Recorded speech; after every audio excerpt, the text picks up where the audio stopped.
Greetings, family. This is Jovan Webster, aka Tejumade, the name given to me by the Africana Elders Council. And this evening, I'm going to be discussing the ceremonial opening of the libations in the Kwanzaa ceremony. But a little bit more about Kwanzaa, if you give me a second that I can explain. Kwanzaa is a ceremony that is an African American celebration of life starting on December 26th to January 1st. Dr. Malana Karenga was the creator of Kwanzaa, and he created this holiday in lieu of the commercialism that goes on in America with Christmas. We needed something for Pan-Africanists and people who live among the diaspora, something for us to be able to celebrate during such a big holiday, because it usually rejects anything that's African or Pan-African. So he created a holiday for that. And here we have the Kanar. Kanar is a candle symbol that each day, there are 7 principles in 7 days of Kwanzaa. Each day it represents a principle. And in the principles, it's called the Nguzo Saba. And in the Nguzo Saba, there are 7 principles, one for each day. And those principles are Moja, which is unity; Kujichagulia, which is self-determination, which is the day that we're actually celebrating today, the second day. The third day is Ujima, collective work; Ujima, cooperation and cooperative economics; Nia, purpose; Kuumba, creativity; and Imani, which is faith. So also with the blessing that I got from the elders prior, I'm able to carry out this ceremony of libations. And what libations is simply is a offering, a peace offering, an affirmation via water that we can use because it symbolizes life. Everything here on earth lives according to being able to intake water from living plants, birds, animals, anything like that. Those all derive off of water. They also use in different cultures, depending on different ceremonies, but in different African cultures and rituals, they do milk. They use fermented milk, wine, gin. It just depends on which tribe is celebrating this. Now, Kwanzaa technically is an African American holiday, but it is now being adopted back in the motherland in Africa in different countries. So it started in America with an African American doctor, and it caught fame, and a lot of other African countries do celebrate Kwanzaa now because it is something that is very, very popular amongst people among the diaspora. So with this libation, what we're going to do is we're going to call a lot of our ancestors into the room and give credence to their name, past, present, and to the ones that are coming in the future, our babies who are not born here yet. So this is pretty much just a celebration and a ceremony that gives credence to who we are, our strength, and what we are bound to do in the future. Good things in the past, in the present, and in the future. So you'll take the water, and we usually pour it into another living object. Sometimes they can do it on the floor, but some people, we usually pour it into a living object such as a plant. And that symbolizes the cycle of life going on. Water being the life giver, and then the plant being the receiver, such as us being vessels as well. So what we'll like to do is when we pour the water into the plant, it gives an affirmation towards that cycle of life. And when we do that, we all like to say in unity, Ashe, when we pour the water into the plant, symbolizing an affirmation saying it is so. Ashe is a way of saying it is so, or so it is, or like in the 60s, they would say something like right on or whatever. It's just an affirmation term. So when we pour the water into the plant, we all say Ashe. After we assume or call in an African ancestor, or we speak upon the greatness of our ancestors, past, present, and in the future. So first, I'll start off by saying um, we pour in remembrance and in honor of our African ancestors who were, great people, engineers, carpenters, builders, thinkers, philosophers before the Middle Passages. Before slavery even happened, we had great people over in the motherland that were doing great things, building monuments that are still standing to today. And for those people, and for those great people, those great thinkers that we come from, the first people who ever had a thought, the first people who gave birth to the first um, um, civilization, the first people who had war tactic, the first people who thought of elaborate thoughts and gave birth to different thinkers that we know and philosophers that we know and we learned about in school, such as Socrates and Plato. They all went to African schools and African teachers to learn these things. So in lieu and in honor of those, in remembrance of those ancestors, we pour into the plant and say Ashe, Ashe. For our ancestors during the Middle Passages who were snatched from West Africa and brought over into America forcefully as labor for 400 plus years to build this country that we know um, for another person. We have to give honor to those people because it took a strong people to make it through the Middle Passages in the first place. And we lost a lot of our ancestors along the way as well. A lot of those souls and bodies are actually in the Atlantic Ocean.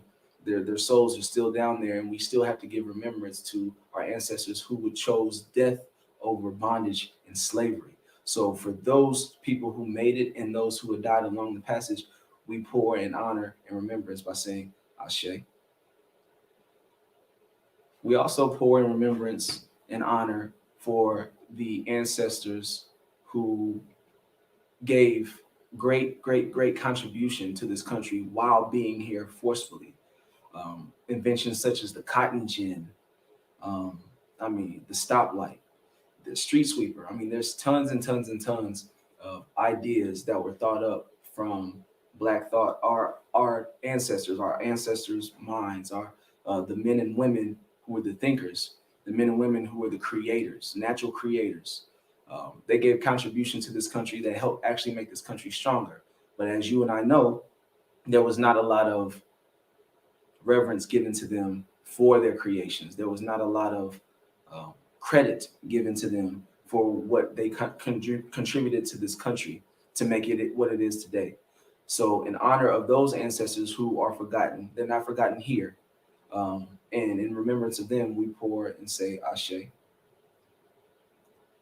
We also pour in honor and remembrance of our ancestors upwards of the 1930s and 1920s who built great cities and civilizations while being here in the face of oppression and racism. You have Tulsa, Oklahoma. You have Rosewood, Florida. You have Raleigh, Durham, North Carolina. You have Compton, California. Believe it or not, these were very flourishing Black areas and neighborhoods and societies here in America during Jim Crow, the oppressive and racist state that it was. You had Black people flourishing, living, just trying to find the dream of sovereignty and peacefulness. But as you know, throughout history, these people were their communities were burned down and wiped out of sheer jealousy, or they were just economically manipulated to kind of be downtrodden now. But these were great, thriving neighborhoods that Black people relied on each other. You had tow truck companies, you had broom making companies, busing companies, cleaning, cooking companies, hospitals, libraries. These were all Black owned spaces, and they were populated and used by other fellow Black African Americans or Africans of the diaspora. And for those ancestors who worked so hard, and some of them still lost so much just for being great in the face of jealousy and racism. We have to pour in honor and remembrance of them by saying Ashe. And we also pour in honor and remembrance of the current state of who we are, our power, our creativity, what we've contributed here in the present day. You have things like hip hop, blues, jazz, all these things derive off of people who have been oppressed and been under pressure. But as you all know, when you're set under pressure, under immense pressure, you can create diamonds. And we are those diamonds that have been put under the pressure of this country, under such an oppressive state. We still create diamonds, just beautiful, beautiful creations that can't be duplicated. Often imitated, but can't be duplicated. You have a lot of different music genres. You have a lot of different engineers. You have doctors. You have lawyers. You have people right now who are going out and being great and creating the future as we speak. So for our people among the diaspora here and now in present day who continue to create and be great and derive off of the energy and the spirit from our ancestors prior to, who fought so hard for us to be here, we give honor and remembrance by pouring and saying Ashe. And lastly, we give honor and remembrance to our babies, our future babies, the unborn that are not here yet, but they will be born into the future to be great leaders, creators, lawyers, doctors, whatever the community needs, they will fulfill that need, and they'll do it in an immense, great fashion, in a way that, again, can't be duplicated, but will often be imitated, but it won't be duplicated. We have to make sure that we stay unified as a community and protect each other, because we really are all we have in this country when it comes down to it. We have to make sure that our prosperity continues and that we can actually create more longevity. And in our unity, that is our power. We must never forget that we cannot be divided, because if we're divided, we can be easily conquered, and then we can be stowed away for somebody else to write history with a different brush that was not ours, because it's happening now in movies and comic books or whatever. You have black images, black stories that are whitewashed, what they call whitewash. And the person who is controlling the narrative of the story tells it as if they are the victor or they are the hero. But really, it's really people who look like you and I who the stories derive off of. Even though this has nothing to do with the actual Kwanzaa, a fun fact, black fact, is a lot of people they know the story or the comic book like the X-Men. The X-Men actually derives off of Black struggle. You had two polarizing characters who were based off of actual Black figures. Martin Luther King being Professor X, for those who know the comic book, and Malcolm X, Brother Malcolm X, being based off of Magneto, Dr. Magneto. Again, that was just a small little tidbit of information on how we actually affect everyday life and other creators. Our real life stories, we have real life heroes, even today, that affect society and music and comics and movies, but they might not give, again, credence to exactly who it came from. But every last one of them, mostly every last hero figure that we hear from, has its tie to some type of African, or a story of triumph from an African or somebody from along the diaspora. So with that being said, and giving credence to our future babies and for them to go on and continue to be great, I do pour with honor by saying Ashe. Ashe and Ashe. Thank you, family. I appreciate that. And one last thing, why it's so important for us to understand that libations is a good opening ceremony for anything that we do, whether it was a wedding or actual baby being born. You can do this in any ceremony or any moment of great achievement. We've always been doing these things basically in autopilot. and a lot of us don't know why we're doing it.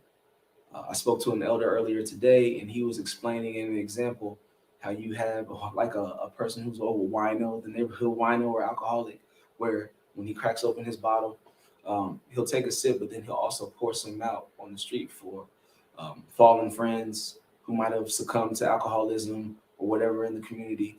They will pour that out in remembrance. Now, they might not understand exactly why they do it or where the root comes from, but nonetheless, it's pouring libations, and it is an African or diaspora ceremony.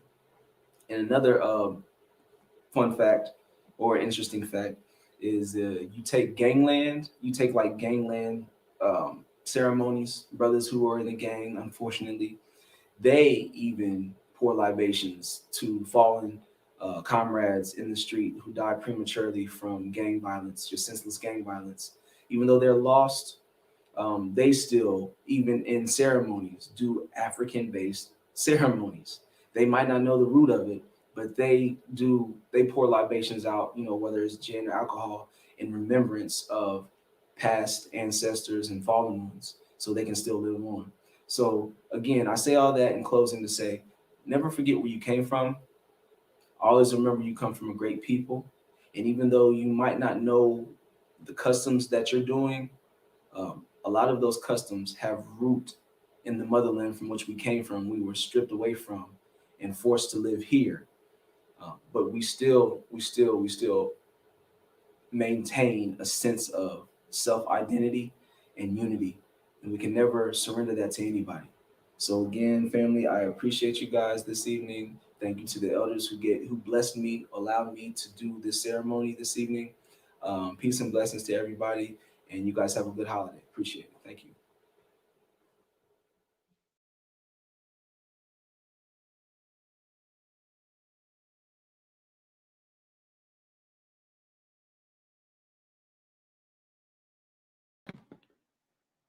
Habari Ghani, welcome everybody to day 2 of Kwanzaa celebration on behalf of the Dayton Africana Elders Council. We welcome you. Really excited about today. Just wanted to read a quote. If you guys are following the page, you see that every day on the African Elders Culture Festival page, we post the day, the candle, and also a quote. A quote for today is, "The one who says it can't be done are visually interrupted by the ones doing it." And basically, Kujichagulia is self-determination.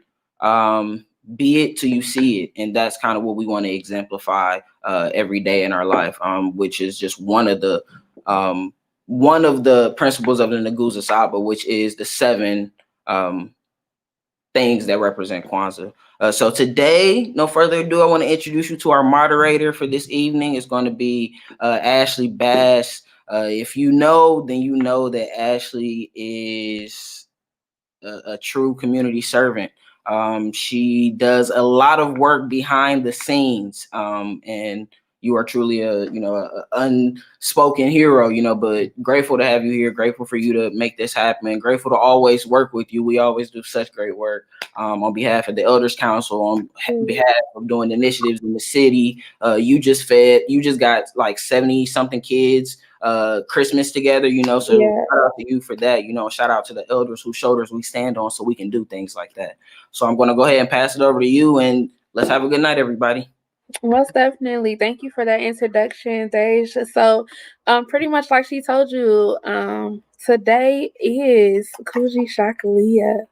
That is self-determination. And the great thing about self-determination is that it comes from within. It starts from within, and everyone has a story in their own way to walk that path in life. And we are who we are because we are able to just, find it within ourselves from the powers that be and our ancestors who came before us to do things through our own self-determination. It is something that we do to define who we are, to create a name for ourselves and leave a legacy for those to come after us. and to just be able to speak for ourselves in a world where people don't expect us to. So, without further ado, the first person that I'm going to bring up to the stage is Miss Joelle. Miss Joelle, are you with us? Yes, Hey. I am actually. Day'za, awesome. Yes. So, how are you How today? are you, Ronnie? How I am are fine. you? Yes, great. I'm better because I'm in here with these wonderful, awesome community servants. Thank you so much for having me a part of this. I truly, truly appreciate it. Not just We me, but the appreciate organization you. I represent.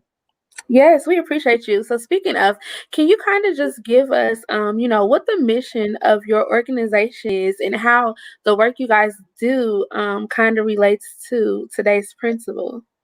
Absolutely. So I am one of the founders of Neighborhood Politics, also known as NOP.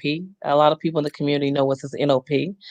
And Our mission really is to help communities within Dayton, struggling communities, to help build back community wealth, community independence, and to bring prosperity back to communities that still have lots of value, but due to policy making and other priorities have gone by the wayside. And I think it's really appropriate today as we talk about what today's motto is, Kujichagulia, and you talk about self-determination quickly. That's exactly how neighborhood politics came into being, self-determination. Three African American women in Dayton who love their community and often thought about leaving the community because you get frustrated with seeing the lack of community building in your community. And so instead of leaving, we thought to ourselves, why don't we do something about it?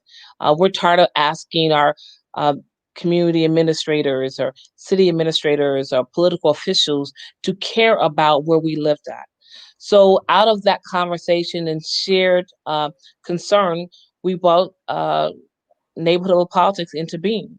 And so you might hear a lot, we talk about a block by block strategy. So we're talking about all of Dayton, but more specifically, 52 of the what they consider to be less prosperous neighborhoods, which is the foundation of the Black community here. So you're talking about communities where families live, where people raise their children, where we have businesses, where we build wealth. And when today's children, a lot of the children, like my son, he knows because of history, I tell him, but when they look at it visually, you would think that nothing great ever happened there. So NLP is not just about talking about what the problems are. What we do is we devise solutions according to best practices from other models, best models all across the country. And we bring them to our community leaders and we say, this is possible. Not only is it possible, neighborhood politics will use their expertise, not just the three founders, but our board and community members to help bring it to fruition. And let me say this about neighborhood politics. Neighborhood politics was started by Jamaica Garrison, Shanice Turner Sloss, and Joel Jones. But neighborhood politics belongs to Ashley Bash, Deja Demings, and everyone who's watching on this program today. It is a community effort, and we understand the power of community. We understand the power of collective thought and purpose. That our community, where we live, where we sleep, where our grandparents, our uncles and aunts, and our little nieces and nephews live and play, that the communities they live in have value. And the value is not determined about a person's wealth in their bank or by their occupation, but by the mere fact that they're human beings. And I will say this, that poverty is relative, and people who do not make a lot of money still deserve adequate, fair, decent housing. And so what we want to do is change the narrative of how we look at these communities and how policy is made and things of that nature. I don't want to, go on my soapbox, but as we talk about No, you're Kuji, fine. Kujichagulia, we talk about self-determination, you know, NOP, Dating Black Professionals, we all of frustration, right? That there is value in us. and that we want to take that value and make it part of the mainstream, not alternative, but mainstream conversations, and that we take an active part in how policy happens in our community and how we live. And that's what it's all about. Again, but it's a community effort. We've done a lot of things, but we've done everything we've done it in collaboration with other organizations. We know our strengths, we know our weaknesses. More than that, we know the resources of this community. And as we work together, NOP, again, we foresee this going on 20, 30, 40 years. Joelle, Jamaica, and Shanice may not be the head of it anymore, and that's fine. What we're doing is we want to build a legacy, an organization where Ashley and Daj'za take over. And that continues because, again, we're not working on what we think is possible, what's best, but collective thought, collective concern. And so that what I believe is valuable, you also believe is valuable. So when it's time to change the reins, it will be a smooth transition. And that's how we build wealth and legacy in our Black communities. We don't have to continue to start over, guys. We build up on the foundations that have already, the bricks have already been laid. So how can I help Dayton Young Black Professionals? How can I help the African American, the Elders Council, or the African American Cultural Festival? How can I help these organizations? How can I bring my talents to the table to help you build?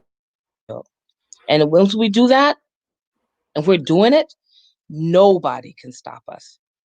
And Right. yeah, that's what we're doing here. All of us. Yeah. And so you already kind of touched on, our other question, which was, how you guys inspire, the community to bring out, their self-determination. So I think that's really great because that was actually the next question. So lastly for you, we just want to know, like, do you have any projects or events that you guys are working on for the up and coming year, that the community can be involved in and help support in any way possible? Absolutely. NOP always got something going on. But in the age of COVID, NOP used to have weekly and then bi-weekly and then monthly meetings. In the age of COVID, because we know our community is severely impacted by this. And I'll just say personal plug, my aunt just passed away a week and a half ago from this dreadful virus that is impacting everyone, but especially the Black community more severely. So what we've done, we brought our talents together, and we're going to start in February having thought sessions. There'll be video, there'll be conversation discussions on books, on political topics, on community topics, and it's going to be community wide. There'll be a facilitator, kind of like what we have now, and we'll do that monthly. We do have a signature event that we host every year. This will be the 5th year, and it's called Walk to Vote. So Walk to Vote is a campaign, political voters education project that we host. We just held it this last September. It's usually held in September, the last week of September. We're going to be doing that again, but we're doing something exciting this year. In celebration of our 5th anniversary, it's going to this fall, starting in September. We're also going to have a community, I forget what we call it, roundtable, a discussion. And what we're looking to do is to bring in a national speaker to help facilitate some discussions.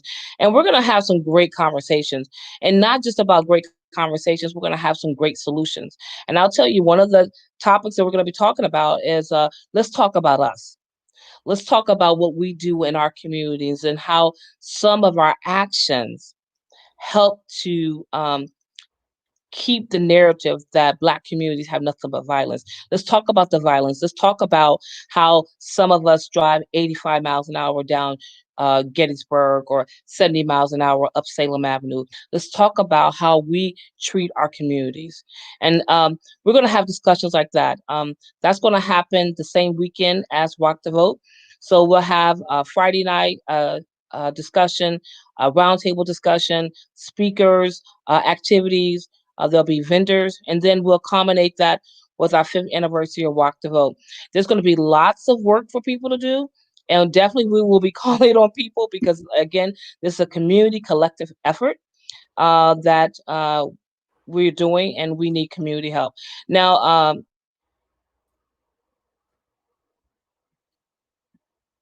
you can always politics@gmail.com. Our website is www.neighborhoodoverpolitics.com. We constantly check our emails. We constantly check our messages. You can also reach, Joelle, Jamaica, Shanice. We're on Facebook. You have any questions? Again, this is really seriously a call. We need your talent. We need your intellect. We're trying to build something that will be annual in addition to Walk the Vote. So this will be our first time doing this community roundtable. So we want lots of help. We want your thoughts on how it should be. We have our thoughts. We want to bring all that collectively. And again, we're going to be doing this for the community. We're really, really excited about this. So yeah. So we are excited too. Thank you for all the work that you and your organization NOP does for the community. Oftentimes we forget about those small organizations, that people started once the hype dies down. But you guys keep going. You guys keep being self-determined, to make sure that you leave a legacy behind for the next generation and the next generation and next generation. So Joelle, we thank you for that. We do, and we thank you for being a part of this panel today. Thank you. Thank you all. Okay. You're welcome. All right. So up next, we have Kamo. Kamo, are you with us? Kamo?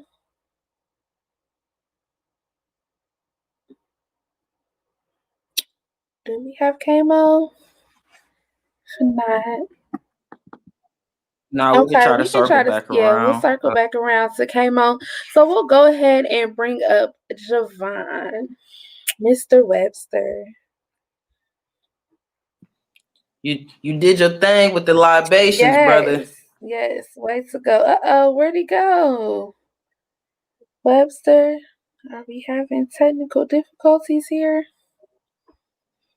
This wonderful world of technology, let me tell y'all. Yeah, he'll pop back up. So But yeah, crazy. It's crazy, like when he was talking about how we do stuff subconsciously. You know what I mean? Like people don't even think about like pouring liquor out. You know what I'm saying? Like they don't think anything of, or like when somebody, Lord forbid, like one of our homies gets shot and we make an altar. You know what I mean? Yeah, all that stuff happens, but that's why knowing us and being determined to know yourself, provides you those opportunities to understand those spaces. Yeah, most definitely. I think a lot of things though we just do out of nature, because it feels right, or it feels good to us. And, I really think that's a form of our ancestors, living through us, or, speaking through us. So I definitely understood that. So it looks like Javon's back here with us. So, hey, Javon, how are you doing today? How's everybody doing, family? Habari Ghani. Habari Ghani. Habari Ghani, Marauder. I like that. For God, for sake. Hey, Oh, yes, HBCU. If you have the opportunity, I went to WI, but I say if you are Black, go to a HBCU. That is one thing I probably would have done differently to help my self-determination. So Javon, if you don't mind, give us a little introduction, maybe keep it to like 2 minutes about you and your business and what it is you do, and how your mission relates to Kujichagulia. Okay, well, I appreciate the gratitude and the blessings and love that y'all showed for the libation ceremony that I did earlier. Thank you. But to make everything short, again, my name is Jovan Webster. I've been in construction for 11 plus years, but I own my own construction company, Like Father, Like Son Construction and Renovation LLC. It's going on almost like its 4th year now, I think, 4th and some change. I've been so busy, I haven't been keeping track. But the website is Like Father, Like Son, run it all together. Like Father, Like Son Construction and Renovation.com. It'll pop up on Google. We're on Google. We're on Facebook. It's really easy to find me. But I started the company after I graduated, actually from the Sinclair in construction management technology. So I went to Central State for the engineering, but I graduated also at Sinclair with the construction management technology degree, and I hit the ground running. I knew I didn't want to do the corporate thing, man. And I knew that there was something I needed to build for the legacy, for my family, for my future children, and just put the family on the map. Nobody in my family really were entrepreneurs like that. I had a few uncles in the past, but not nobody that was immediate. So I really wanted to like branch out there. I just had this feeling that, something needed to change. And I guess I was one of them agents for change in my family. And, I've been blessed to be able to be in business even through COVID and continue to give back to my community and then, help in whatever way I can. I feel like it's a really rewarding job because you're actually going in and you're changing other people's living situations and you're helping them out. So that's a situation to me whenever it does happen, whenever it does pose itself. I'm sorry, I got the cat in the back that just wants to be kind of photobomb. But Okay. but whenever that, I get the opportunity to be able to help anybody in my community, I definitely, I go at it full steam until it gets completed. So, it's a job that I like doing and it gives back to the community. So I feel like it's something that's kind of like the gift that keeps on giving, and I wouldn't trade it for the world. Okay, Javon. So how would you say, I know you said you go in and you guys help, reshape and change people's living conditions, but how do you inspire self-determination into the community? Yes, ma'am. Well, because I had the definition. Well, if you look into the definition of what determination means, well, there's two top terms. The first term will say firmness and purpose, or resoluteness, or the second term, which is my favorite, which means the process of establishing something exactly by calculation or research. And I feel like that right there is kind of like the story of my life and getting into this field of work to where I can help my community, because I always wanted to help my community. I always wanted to I always love my community. I wanted to be a part, but I wanted to give back. I was trying to find out exactly how, and having a creative mind and liking to work on my hands and I felt like it was just, it was just destined. So I feel like when you look at that definition, especially the second definition of what determination is, and then you add self to that, I feel like it's just kind of, it's a self-labeling type of affirmation for me. And I think I'm living that direct definition of what self-determination is, because I saw exactly what the community needed. And even though I'm a small business and I'm growing, I'm contributing towards giving back to the community to, make it what I know that it can be. And I know that it wasn't, always our fault on why it is where it is now. But if I can start to mend it back or add a Band-Aid to whatever it is or help the situation, I definitely will do that, using self-determination. Okay, great. And then lastly, Javon, just real quick, is there anything that the community has to look forward to from your business, or to help keep them inspired to reach for greatness? Oh, yes, ma'am. Okay, well, first, I have a lot of projects coming down the pipeline, but I'm actually doing some work on a couple of elders' homes, which I'm actually been honored to be able to do that. And so I'm carrying that out, as we speak, on into the new year. And then one of the things that I can leave for people, as far as I guess like a jewel or like motivational, is, no matter whatever you get into, like whatever your craft is, first off, find a craft. Find your craft, find your purpose, and then sharpen that up. Sharpen that as good as you can get it.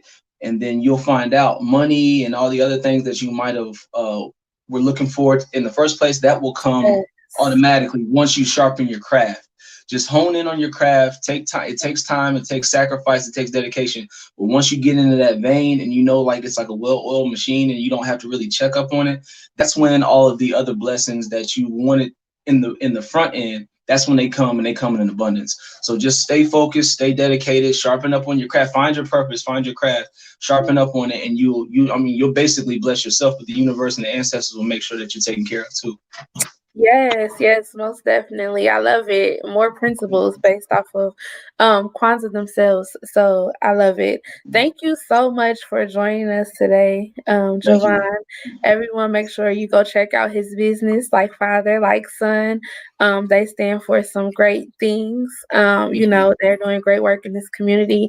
And Javon, we really appreciate you on this day. Thank you. I appreciate you all. Thank you, family. Love you.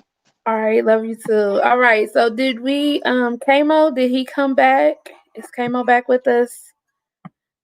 No, if not, we're gonna keep it moving. Up next we have Sean, Mr. Sean Houston. Sean, are you with us? Hey, Barigani, everybody. Arigani. How you How are doing? you doing today? I'm okay. I'm good. It's the second day of Kwanzaa. I feel good. Love self-determination. Yeah. How are y'all? Yes, we're good. We are good. Thank you for joining us. So, Sean, if you don't mind, can you give us a quick intro on you and your organization, and the way your mission carries out self-determination for us? Absolutely. So I'm Sean Houston, also Sean Curtis. I'm a photographer, local photographer, born and raised here in Dayton, Ohio. I am representing the Heart, which is the House of Healing Arts, which is a home located here off Salem Avenue in the Salem corridor. We actually established, a little over a year ago, and we recently just finished the Co-op Dayton Incubator, where we gathered with other social enterprises to try to build out these connectors for community. So interestingly enough, the work that we do is really involved in self-determination. We try to create an intentional space for people to reimagine themselves and to grow together and collectively heal. We kind of created it because we realized with all the professional work that we end up doing every day, we don't get to see many spaces that are intended for us to collaborate or heal in any kind of way. And, we do use these non-traditional healing methods, but we use these holistic healing methods that tend to work a lot better for growing entrepreneurs, community leaders, the likes of anybody, really. So what we do is we use practices of yoga, meditation, circles. I, as a photographer, I do restorative storytelling, which is a process of taking a person or company or brand through this storytelling platform of figuring out who they are, figuring out their root and their purpose, and allowing them to reimagine themselves and create a visual aesthetic for that.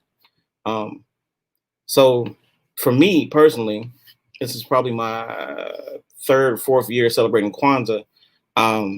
Self-determination is my guiding principle into what it is that I do professionally as a photographer.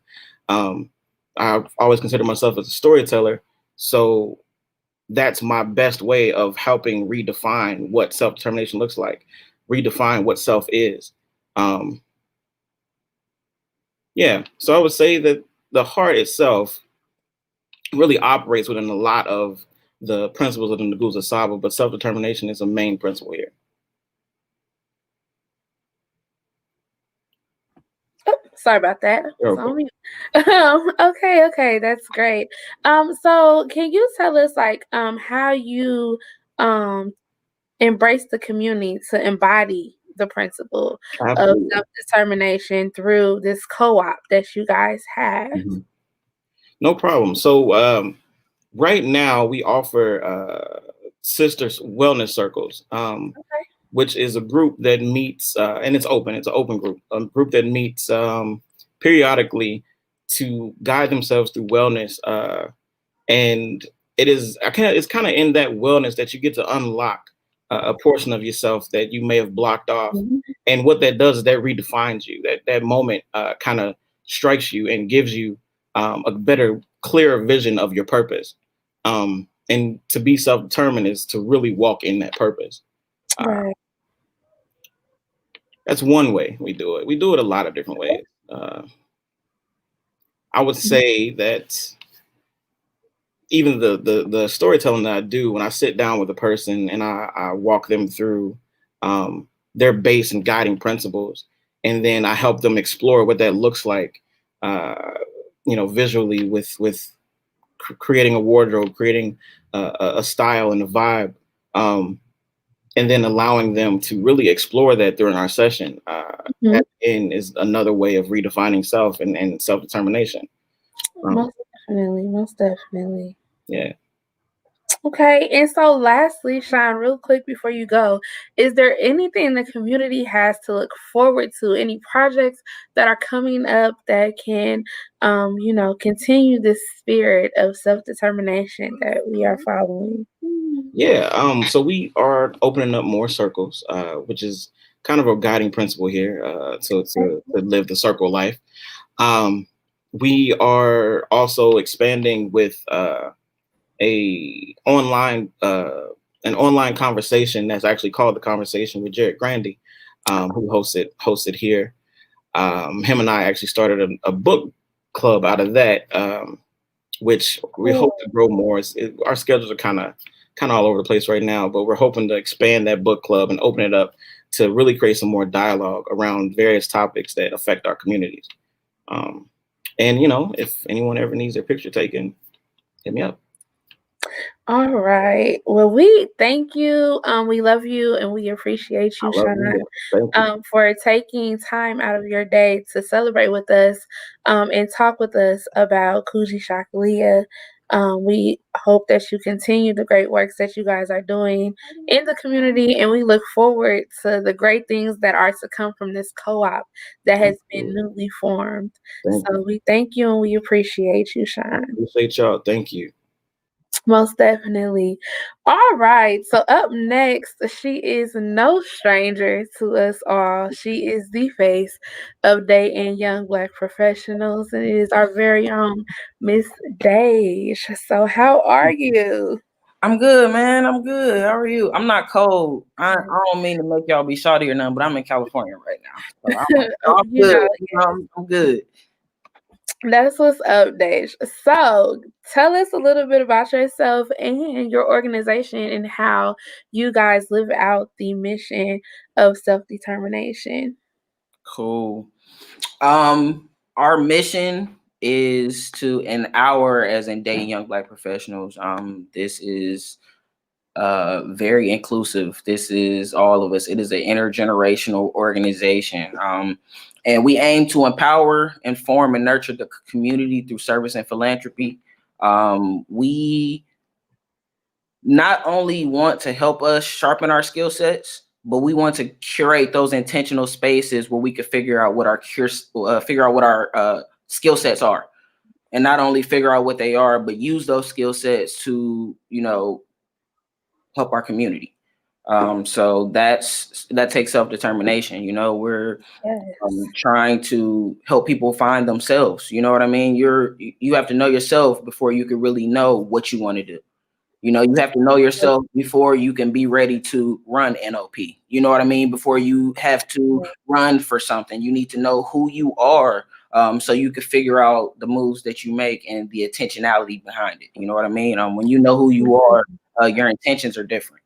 Because you know exactly what you're trying to do. So just really trying to embody that and embody intentionality and knowing that you can do whatever you want to do as long as you get your mind right, knowing that you have the power you have everything that you need in the moment to do what you're trying to do, and really just letting people know that they have that power so they can make things happen. Yes, most definitely. I love it. I love it. So, how would you say you inspire the community as a whole, not just the people within your organization, but the people that you reach through your organization to embody self-determination? That's a good one. It's crazy because I read these questions before too. But just letting people know that, like, hey, I'm not doing something for you, I'm doing something with you. You know what I mean? And letting them know that you're capable of doing those things for yourself as well. Kind of making people reimagine themselves, like Sean said. Knowing that they do have the power and they do have the determination and they do have the drive to do whatever it is that they want to do. So that's it. Okay, great. And last but not least, we know that Dayton Young Black Professionals is on break till the new year. But what do we have to look forward to as a community to help support and rally behind? I know we said that we were on break, whatever that looks like, but stuff still happens. You know what I mean? We are when we say we're there for the community, we mean that wholeheartedly. So whenever it's needed. So if something happens tomorrow and the city needs something, there is no, oh, we're on break, there's nothing we can do. You know what I mean? It's just the time of really just honing in at the end of the year and seeing like, yo, like, did we do everything that we said that we were going to do? We did. Did we touch all the people that we wanted to touch? We did, and some more. You know what I mean? So just being really intentional about those things. But we are doing something for Martin Luther King Day. Normally, you know, there's a march and everything. We don't know what that looks like with COVID.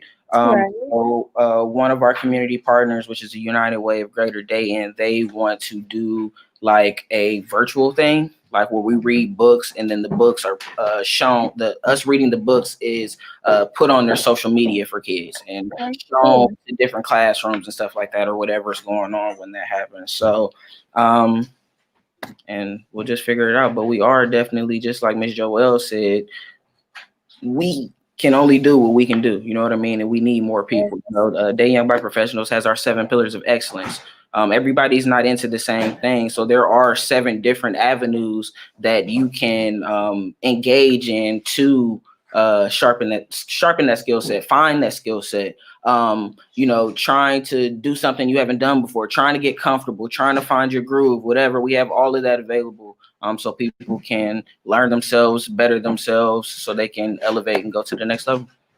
Most definitely. Well, we love that. I love the idea about books. You know, me being a former English teacher, you know, I just believe there's so much power and knowledge and self-determination that can come from reading a good book, especially if it's a book that is by us and it is read by us the way it was meant for us to be heard. So I'm looking forward to that myself, personally as well. So we thank you, Daj, for being here with us. Thank you for taking time out to talk about your organization as well. And so up next, we are going to call to the stage Daj'za. Daj'za, are you with us? Yes. Hey, Ashley. Hey, Hey. Daj'za. How are you, Connie? How are you today? I'm doing good. Thank you. That's good. That's good. So, Taj, real quick, we just want you. I'm sorry, Daj'za. Love it. You know, real quick, you know, can you just tell us a little about you, your organization, the many that you are a part of, or the one in particular that you've recently founded, and you know what you guys do and your mission as it pertains to Kujichagulia today. Yes. So I am the creator and host of a web series that's grown into so much more. It's called What's the Biz with TJ. We have different pillars. The main 2 is, the first one is the web series, where we interview Black-owned business owners and really try to build that customer business relationship through storytelling. Yeah, that's a long story, but I just really wanted to connect Black businesses to the community even more and just strengthen that relationship. One thing that really motivated me to do that was just like seeing how customers would get upset when something happened. And I felt like it was really because that relationship wasn't as strong, you know, so I felt like it was like my thing to do, and I love hosting. And then also with What's the Biz, we recently branched out and are really starting to connect investors with Black-owned businesses. And these investors are interested in giving money with like nothing in return, just really believing in Black-owned businesses. And so shout out to Understory. But yeah, so it's really just about building that community and getting the funds to Black-owned businesses so they can prosper. Yes, I love it. I love it. I love it. So I've actually had the pleasure of catching your clips, and I absolutely love them. I love them. Especially the stories they tell and how these businesses are formed and things of that nature. And you talk back and you interact. And how would you say you help the business owners that you encounter and people watching embody this, you know, principle of self-determination? I think just really listening to their story, I think firsthand, and really being interested in what they have to say or how they got started, I think is empowering in itself, because a lot of times when you are dealing with media. You know, they just want one thing, or they only have enough time to go into one part of your story. But with What's the Biz, you know, we can go in a little deeper. We don't really have too many restrictions. And so just getting that authentic story out there is really important. And then what was the other part of the question?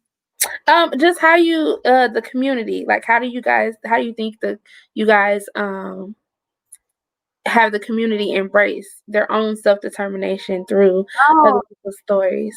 Oh my gosh. So I think hearing their stories does it, because it's like we feature people that have businesses that just you really don't hear about. So we feature Vegan Melts, which is a vegan. Yes, I love her stuff.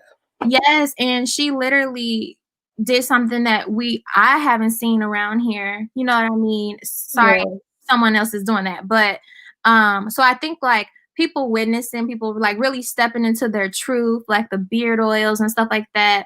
Daytonian beard, shout out to you guys. But people really stepping into their truths and taking a chance. That's that self-determination. And I think the more that the audience sees that, the more that they believe in themselves. Because that's what happened to me. I was doing these interviews. I was trying to get their story out for the community. And it turns out that during these interviews, hearing their stories really motivated me when I wanted to quit, you know, What's the Biz or something like that. I was just like, wow, like they were like feeding me through my journey. Most definitely. And another thing, you know, you got to look, what you're doing is amazing because it's modern day storytelling. You know, we talk about the griots, right? You know, we have our mama Opes and them who verbally tell it, but for you to document this, you know, you're documenting history in the making. And so that is amazing and it is wonderful. So lastly, do you have any projects or any events that are, you know, we need to look forward to support or be able to, you know, help out with or pitch in any way we can here in the near future? Yes. So first off, I want to shout out to my team because I could not do What's the Biz without this powerful group of women. So it's not just a solo thing. Thank y'all. But yeah, so on January 1st, we'll be highlighting 100 businesses for 100 days. And it's basically to just, I wanted to put some pressure on myself, but I also wanted to like feature as many Black-owned businesses as I could. And we really want to keep these interviews free for Black-owned businesses. So if you guys, they posted the link. If you guys can just like the page, when you see the stories, if you see a story that you like, please share it. All of that helps us, you know, tap into larger corporations' funds instead of like charging the businesses. And so I think the 100-day highlight thing is going to be really great. You guys can see a whole bunch of Black-owned businesses. It's majority local. And then season 4 of What's the Biz is coming in the summer. Yes.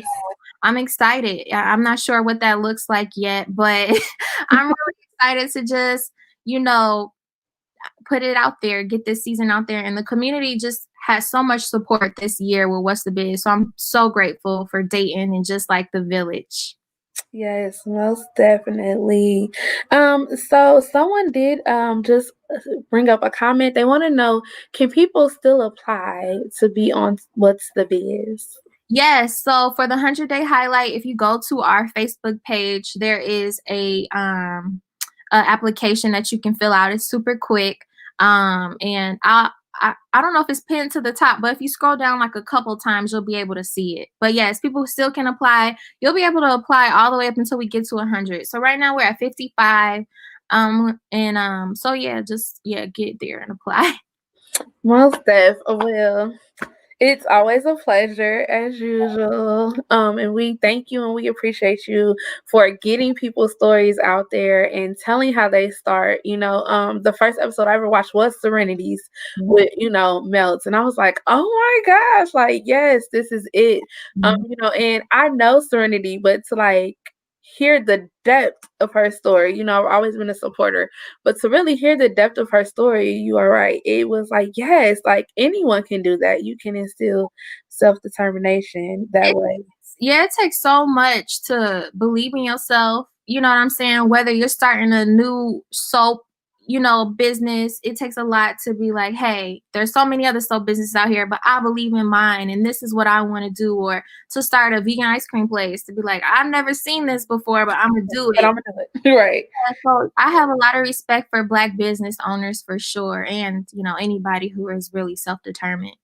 Yes, most definitely. Well, we have a lot of respect for you as well for being willing to share and tell other people's stories. So once again, we want to thank you for coming on here with us today and sharing, what the biz is and what it's all about, and helping us celebrate self-determination today. Hey, thanks for having me. I appreciate it. This was great. No problem. All right. So up next, we have two phenomenal young ladies. We have Marley and Anika.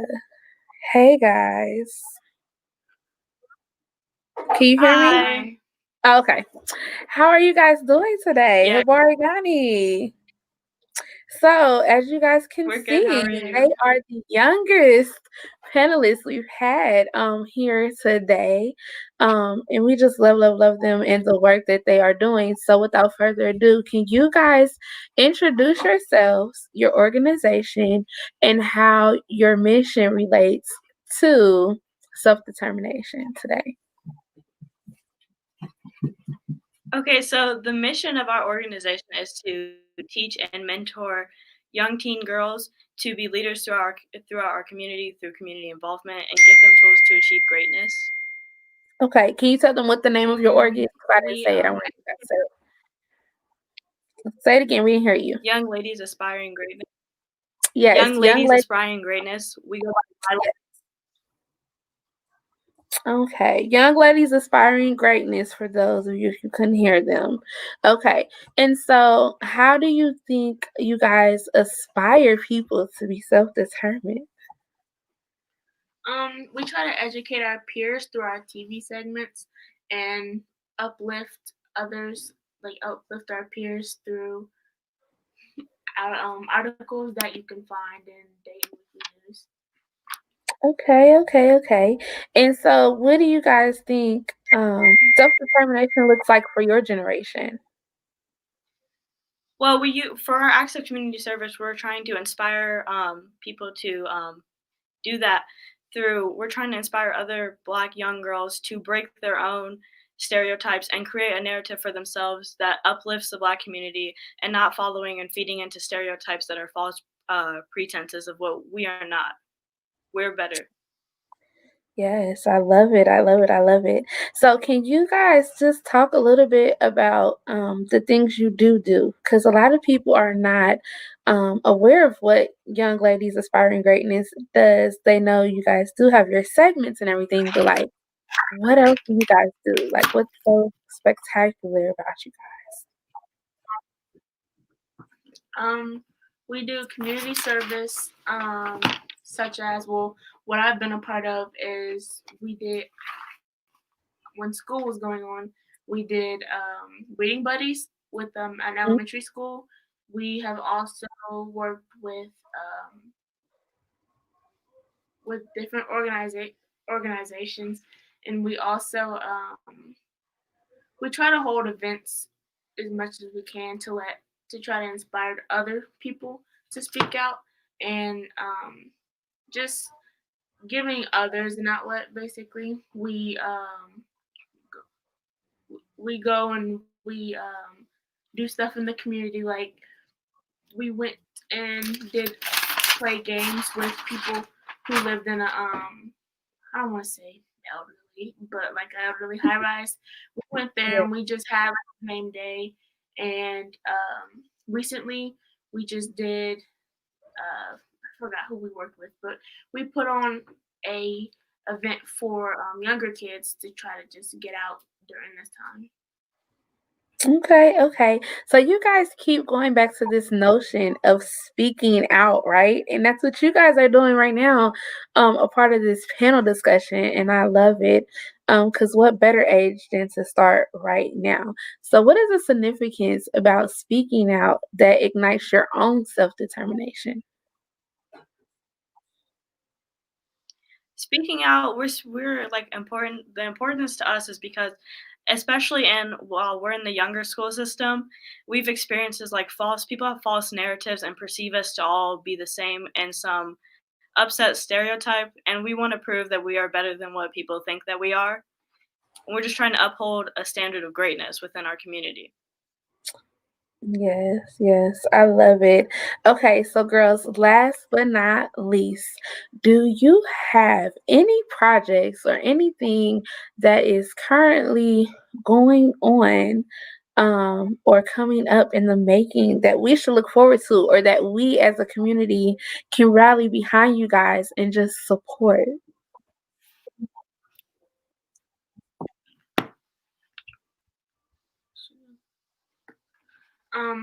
Right now we're working on a project to bring awareness to sex trafficking, and besides that, just you could help us by offering opportunities for us to serve the community, basically. Most definitely.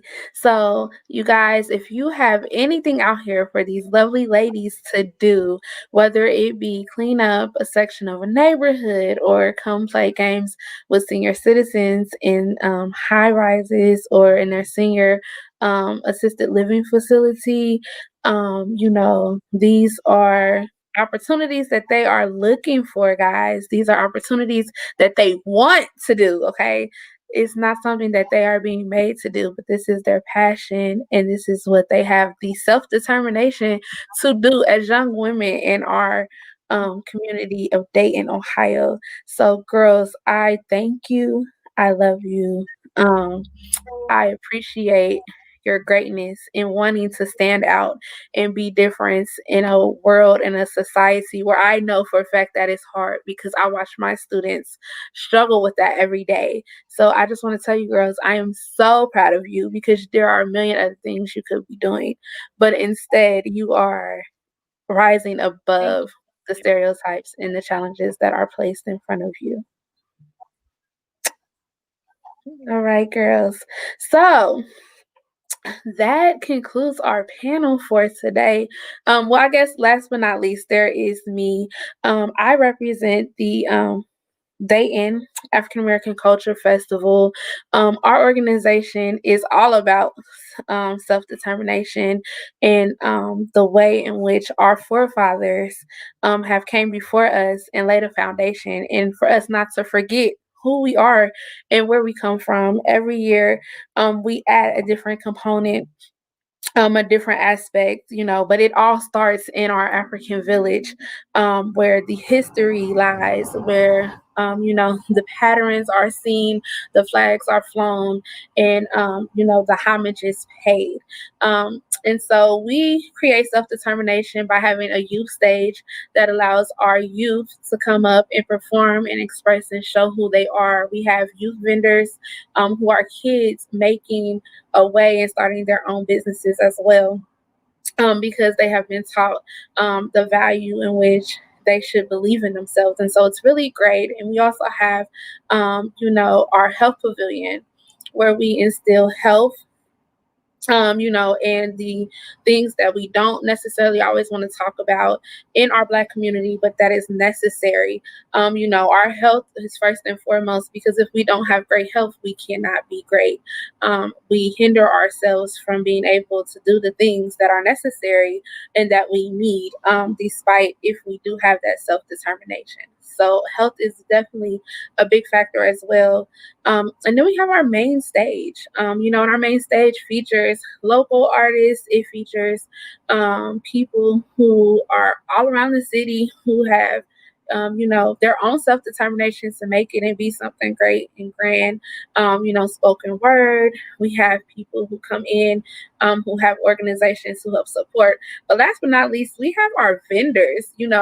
They are the example of self-determination. Every year, our vendors list gets bigger and bigger and bigger and greater. And we have the space at Island Park to accommodate them. So we were really bummed we couldn't do it this year. However, next year, the festival will be taking place August 21st and the 22nd. So it'll be that third Saturday and Sunday in August. And we inspire our communities to be great and self-determined. And if you don't have what you need to be a vendor, we help you get that. We help you make sure your paperwork is in order, you have your insurance, you are following protocols so that you and your business can be that much greater. So, we just appreciate you, Dayton, as a community. We appreciate, the self-determination. And I think the beauty in 2020 is that our community as a whole has risen above a lot of trauma that took place prior to 2020, and then to have COVID happen while we are in the midst of rebuilding our lives from the tornadoes and the Oregon shooting, and things of that nature. Like, we are still being self-determined, and a lot of businesses were formed out of COVID. A lot of mental health and healing was taking place to allow this self-determination movement that is currently happening right now here in Dayton, Ohio. So I just want to applaud everyone who is listening, and not just here in Dayton. If you are tuning in with us from all around the world, we just want to say, we thank you first and foremost, because you didn't have to be here with us as we celebrate this second day of Kwanzaa. This is our future right here, okay? This is why we do it. This is why we are self-determined. But we appreciate you guys. And real quick, also, if you have not started your business and you need a little bit of push, or something that is going to help assist you along the way, is this: they are doing a second round of stimulus grants, and they're only giving it to people who founded businesses in 2020. So that means that you have 4 or 5 more days to get that business founded. Okay, it takes a click of a button. You go to the Ohio state website and you look up your business name. Make sure your name is not taken. Okay, make sure no one else has a similar name. You start your business. You start the business application so that it is in before the end of 2020. Whether you get approved right away or not, it's okay. But it usually only takes maybe 24 hours, if that. It might be a little different due to COVID and the recent holidays that just passed. But either way, now is the time to start your business. Do that, apply for your EIN, and you are well on your way. Start your business plan and just be self-determined. And before we leave, I just wanted to read this quote because it really touched my soul. And I had seen it on another site, in another reading, and it said, "In a time in which an occupation and oppression of countries and people are immorally presented as necessary and even salvational, the principle of Kujichagulia, self-determination, reflects this and reaffirms the right of persons and people to determine their own destiny in daily lives, to live in peace and security, and to flourish in freedom everywhere." So just keep that with you as you continue to go through this journey and walk your own path of self-determination. So without further ado, I want to bring back up Miss Daj to close it out for you all. It has been a pleasure being the moderator of this event today. Daj, you with us?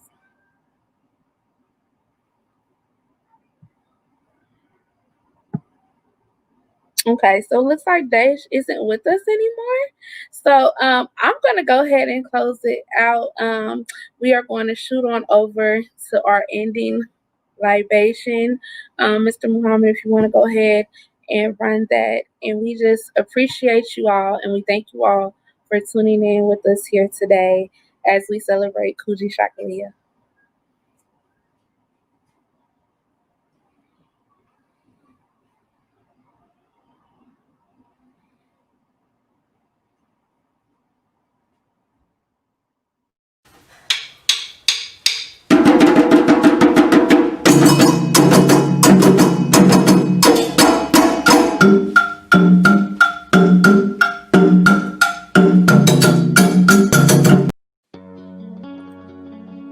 Thank you for tuning in to another Blaqsage production. Please like this video, share it with friends, family, and associates. Drop a comment in the section below and subscribe to our YouTube channel. Thank you once again.